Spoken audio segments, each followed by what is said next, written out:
Rome conquered Egypt. Rome crushed Carthage, but when the legions marched south into Africa, they didn't just find desert.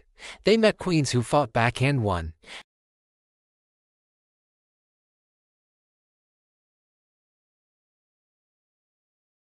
And this isn't a myth. This is documented Roman history. So what does Candace actually mean? It wasn't one woman's name. It was a royal title, just like Pharaoh in Egypt or Caesar in Rome. In the kingdom of Kush, the Kandake was the supreme authority. She was often the main ruler, not just a queen consort married to a king. She was the commander of armies, personally leading them into battle. She controlled the kingdom's immense wealth and decided who would inherit the throne. In many cases, the king actually ruled under her authority.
The year is around 24 BC.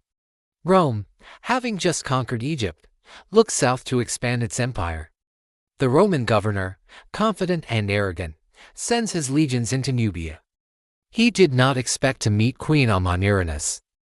Roman historians, who were her enemies, still wrote about her with a mix of fear and awe.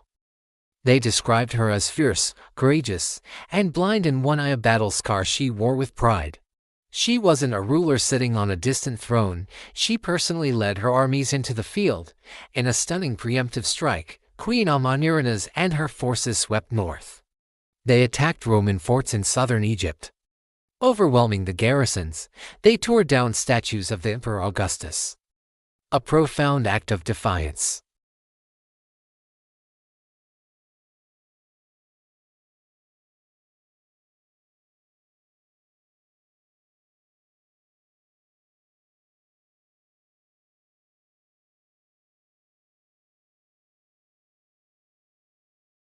Instead, she used brilliant guerrilla tactics, melting into the desert and striking when the Romans were weakest.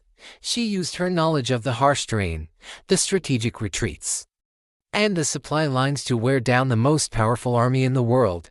After years of brutal fighting, something unprecedented happened. Rome, the empire that never negotiated, sued for peace. Just let that sink in.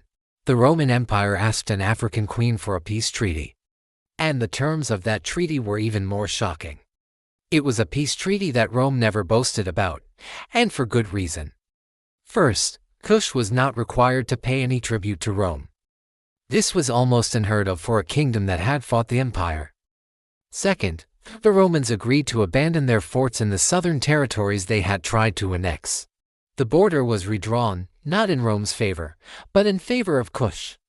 This wasn't a Roman victory disguised as a peace deal. This was a clear political and military win for Queen Amanirenas. That's why Roman writers tried to downplay the entire war, framing it as a minor border skirmish. They couldn't admit that their legions had been fought to a standstill and effectively defeated by a one-eyed African queen.